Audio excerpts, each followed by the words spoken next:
Hello and welcome to the Capital Grounds podcast. I'm your co-host, Nick Miller. I've got my other co-hosts here, Joe Fisher and Luis Cortez. We're with SITG Capital. We're a real estate investment firm based out of Texas. We've got properties in Austin, Houston, Dallas, and currently in the process of expanding. So thanks for joining us. We're here to talk about real estate news. We focus on multifamily, but there's a lot going on in markets today. We also like to chat about coffee, what's in our cup, where it's been, where we've been. But anyway, Luis, Joe, how are you this morning? Thanks for joining me. Hey Nick, doing good, man. Thanks for having us on. Always good to be able to chat with the two of you. Absolutely, yeah. Looking forward to having a conversation today. Great, great. Well, for our viewers and listeners that maybe don't know or aren't aware, we were recently in New York City for a single family office conference. And, that was my first time in New York City. I enjoyed it quite a lot. Normally we do coffee here, but gentlemen, I would love to hear what your favorite foods were. Oh man, Luis, what was yours? Yeah, go for it. Oh, Go for it, Joe. yeah, no, go, Joe. have all right. Well, I'll say, man, those bagels are always on point when you're in New York. So I loved waking up in the morning, getting a cup of coffee with the bagel. That was good. But man, that Oh, yeah. Frankie's 457 dinner, that Italian place, that little Italian place we went to, that's some of the best Italian food I've had probably ever. So that was probably the top highlight food wise for me. Luis, what about you? I would agree. Only place I've had better Italian food is in Italy. But but no, yeah, it was great. Man, we kind of it was a real unique venue too. I mean, it's kind of a old. I Yeah. mean, very New York, right? Old school, kind of a kind of built into the brownstone and a really cool part of town. And yeah, food was excellent. I had that. It was like a sweet and spicy sausage pasta, and it was like perfect. It was like not too hot, not Mm, too sweet. It was just yeah. right and fresh. Yeah, so it was a really good deal. I know Nick and I talked about how much that bartender was hustling, man, because uh, pretty pretty sure just like everywhere else in the service industry, they're probably short-handed. So I definitely felt for him. So, but he took really good care of Yeah, us, and I had a good time He hanging with did. you guys. he was Oh working yeah, his tail same. off. He was. I felt like it was a classic New York experience, just super busy, glasses crashing onto the ground here and there, all that type of stuff. Mhm. But everything was fantastic. But yeah, Yeah. good. I agree with you, Luis. I love the venue. If you guys haven't been to downtown Brooklyn, I really enjoyed the area. It's a beautiful area. We walked over to the Brooklyn Bridge, saw the skyline from there. So Yeah. definitely would recommend. Yeah, I would say the bagels, absolutely. That was probably the best everything bagel I ever had. Oh, Yeah. man. I did one that was just a bagel, and then you guys got that bagel sandwich the next day and brought it to me, and it just got better. So it's like I don't think you can do it wrong. But what was the name of the pizza place? Because that wasn't, that was, no, you know, Ignacio's, I Ignacio. think. Ignacio's, yeah. Yeah. Gosh, I should have remembered that since one of my favorite movie characters is Ignacio from Nacho Libre. Joe, do you remember that bagel sandwich you got? Oh That yeah. that same morning we got Louis food. I swear that thing was this big. It was massive. Oh man, dude, it was huge. I think I ate half of it, man.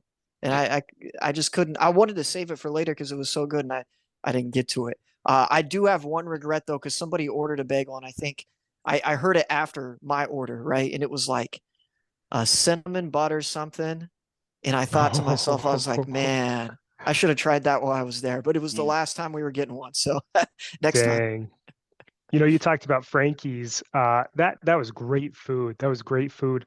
And I'll tell you, I when I went to Newark for my flight, I went ahead and got dinner there, and I wasn't paying attention to the menu. I went to the whatever, there's an Italian restaurant in the terminal, and I got some Italian food. Beats me. Anyway, it was super, super spicy. I think I ate half of it, which I can do a little spice, but oh man, it's like they It's that dumped red flakes in there.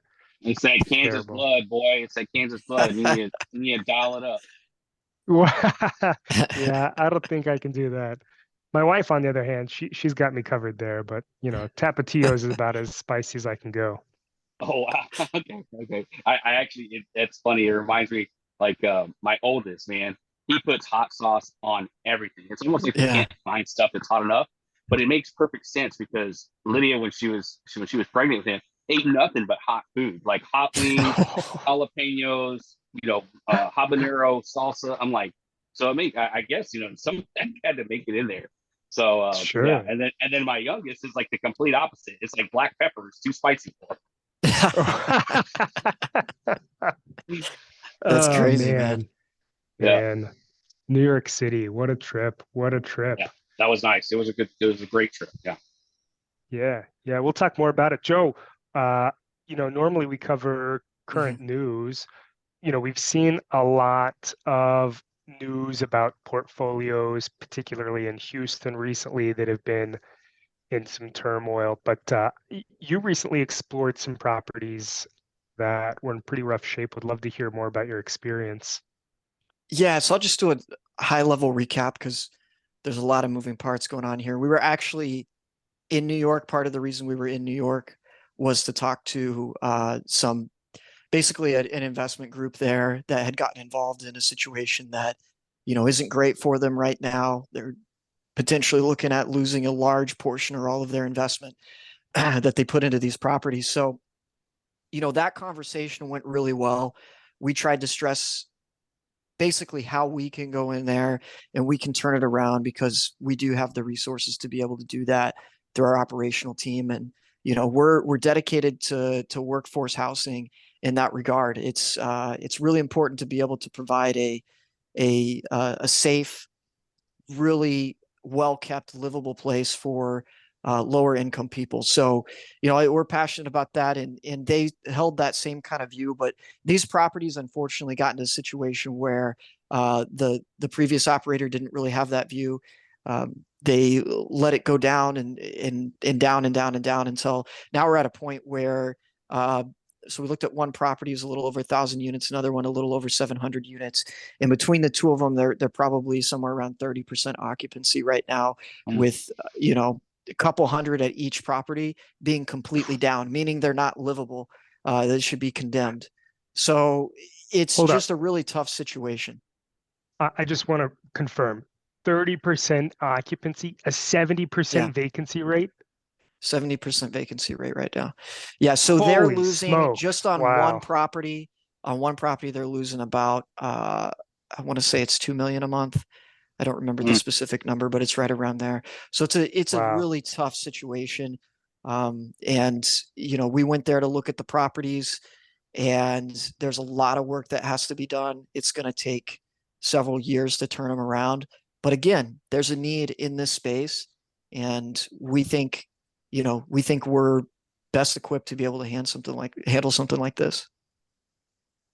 And I think what's disappointing is we've got such a we have a massive need for housing in general, Yeah. right? And then to have a pair of large properties like that and not maintain them well enough. I mean, it's one thing to need to build more properties and more roofs, but to have existing structures and not take care of them, I think that's unacceptable. It's very disappointing. Yeah, I mean, the reality is, we're basically losing supply, and in a market we really need it in the workforce housing market, because we're not building a lot of new workforce C, even lower B level properties, because A is so much more profitable to do. It's Sure. kind of like we've talked about in the past where, why do the trucks keep getting bigger? It's because it's more, the margins are better as they get larger, right? So it's a similar type of situation there. And we really need to get these housing units back online in order to help alleviate some of that supply.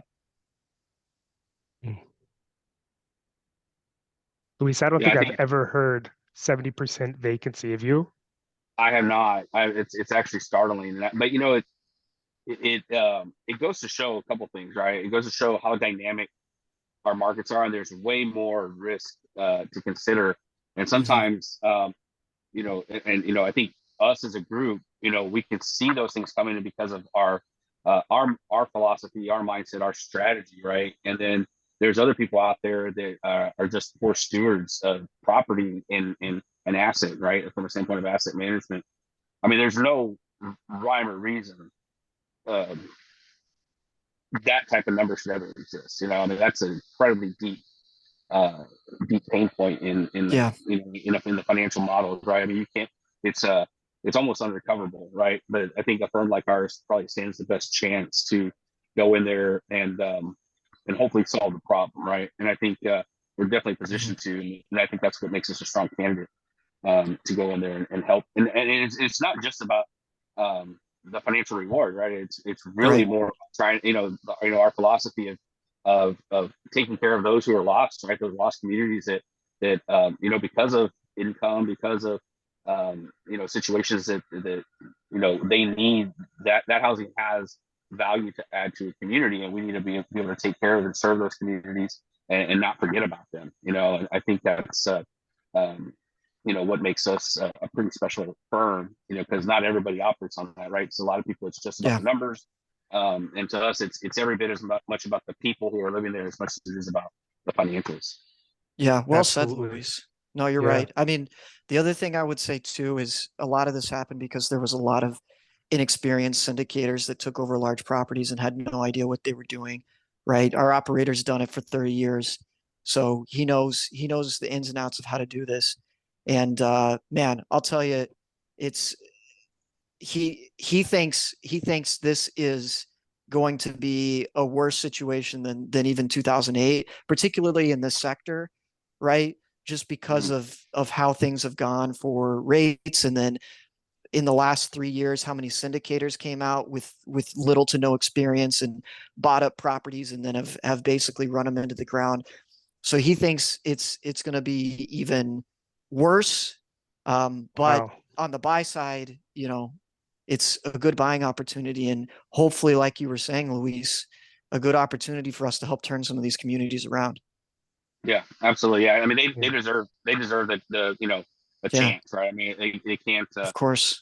Yeah, I mean, think about it. If we had relatives there, I mean, it's just they're somebody's mom, dad, brother, sister. You mean, you can't you Right. can't forget about. I mean, they're human beings there, right? So Yeah. unfortunately, they're just people out there who just are novice, right? Then or they just get in over their heads or over leveraged or whatever it might be.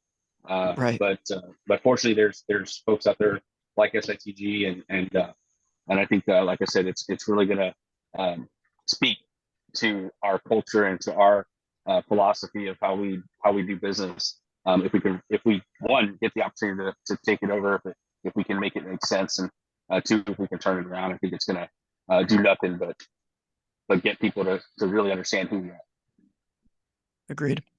That's the hope. That's the hope. I think it's interesting. I think we're going to see more scenarios like we've seen in the news recently, like these properties, where you have people that are inexperienced or unfamiliar with some of these core financial concepts. And for me, you guys know that I try to look at risk from all sides. When you take some of these key metrics and you assume that they're infallible or that they're never going to change, that you basically build them into stone when you're building out these models, that's opening yourself up to risk, because if you build Yeah. everything on a platform that then crumbles and you didn't expect it, like we've seen, you want a strong operator, but you have to have a plan in place for what if that operator doesn't come through, right? So Mhm. hopefully Yeah, the absolutely. people that are at the bottom, of these or at the end of these situations, hopefully they aren't impacted too much, the Yeah. tenants in a lot of these properties. Yeah. Something like this, it sends shockwaves through the market, and nobody wins, right? I mean, it hurts everybody who's in the business. So, Yes. in one way or the other, right? So, Yep. it's an incredible amount of pressure that, I mean, quite honestly, if done properly, shouldn't reach to this effect. It's almost like having a car and never changing the oil, right? Yeah. Eventually, your car is going to fail, right? So, there's just some things that are very much more of a common sense approach, and some of it's just malfeasance, right? Just not Yep. caring. So Yeah, you're right. Well, let's move on to maybe a brighter topic here, and hopefully we'll be able to update our viewers and listeners in the near future with how this particular situation pans out, and maybe we'll have some favorable news. But you know what, I got to tell you, this was my first trip to New York City. It was a bit of a shell shock for me because my assumptions were that, you know, the streets would be packed like you see on TV all the time, and it was nothing like that. It was quite a bit different. But man, you know, when we came out of the subway system at the World Trade Center stop, I was really, it was really powerful to see that memorial. There was a lot said with a very simple design, and I don't know if you guys had a chance to see it. Luis, I think we were all three there at one point, weren't we? Yeah, I think yeah we were. Mm-hmm. Yeah. And it's a beautiful, beautiful place. You guys remember where you were when 9/11 happened? Oh yeah, for sure. I mean, I'll go first. I remember walking out of my calculus class, my 8 a.m. calculus class. I was a freshman at the University of Texas at the time, and my buddy who was also playing baseball there, you know, I was on the baseball team. And my classmate came over to me. He was also in the class, and he said, "Hey man, so we just flew to the World Trade Center." I'm like, "What do you mean? Like flew in like a plane tried to land on top of the World Trade Center?" And he goes, "No," and he literally goes like this. He said, "Flew in." I'm like, "Are you sure?" I'm like, how the heck can you miss the World Trade Center? You know, you never. I mean, nothing ever. You know, it just seems surreal. And I was walking over to O's Cafe to grab a breakfast taco, a little bit of break in between classes, and I'm literally walking in. I look up at the TV, and there it is on the news, and I saw a second one hit live. Wow. I mean, it's just one of those things, right? And it was just surreal, and then that whole day just was obviously incredibly emotional, and you know, and of course, you know, George Bush is president, and Jenna Bush was at UT at the time, so of course everybody starts panicking that, you know, UT with it being, you know, one in Austin, the state capital, where George Bush is governor. Of course, everybody's panicking like maybe UT is a target. You know, with our big tower, of course, it's very prominent, or the Capitol, that Jenna's there. You know, you know, so you know, logically, you know, there was definitely some legitimate reasons to be concerned. But I think overall, it was just a very stoic moment and then of course, you know, when the Pentagon hit, and then of course we find out later about, you know, the flight that got down by the passengers. It's just one of those moments in time, right? That you just, it's really hard to forget.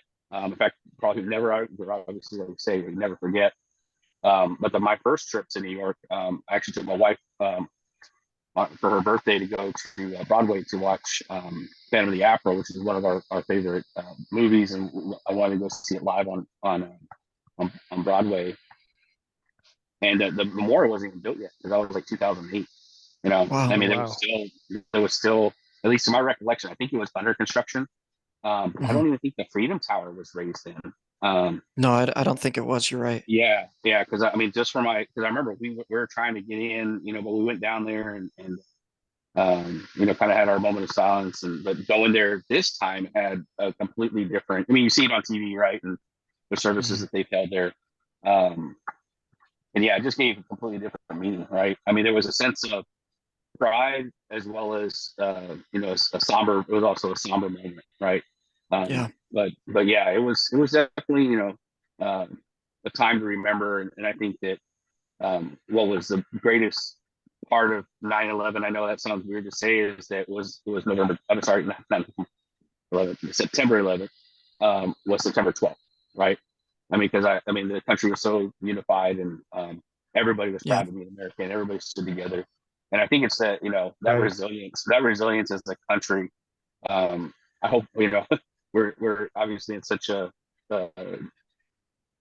divisive political world now, and everything out there of being offended, that hopefully people can remember those days. And I know people talk about it all the time, but, you know, remember the days after, and how we came together, because I think that's the only way to get through things like that. Is that we have way more in common than we do apart. But I've been to New York several times, just only New York City twice, Mm. but enjoyed immensely both my times. And Times Square is definitely hopping, man. The other part I remember about going there for her birthday back then, was we had a flash mob break out while we were in Times Square, which was one of the coolest things. I mean, Austin's very hip, but it's not New York City, and Sure. I mean, when they say, right, the city that never sleeps, it really does not go to sleep. Yeah. And it was just a lot of fun, and we took it all in, and that was both of our first times there. So It's awesome. Nice. Yeah, Joe, how about you? Man, I was in middle school when it happened, and Luis, that's a really interesting man, perspective. I didn't even think makes me about, feel old. but I didn't even think about Austin, like, the implication of that, and you guys thinking it could be a target. Cause I was in the middle of Kansas, we had no thought that was going to get anywhere close to us, geographically, but man, I think all the points you made are really valid. And I do remember, even though I was young, I do remember the days after, and people coming together in that moment, just seeing the strength of the people in this country, and in the diversity we have. It's incredible to see. So yeah, the memorial itself is beautiful. If you're in New York, you get a chance to see it. Take a look. I mean, it's really, really well done. Nick, what about yourself?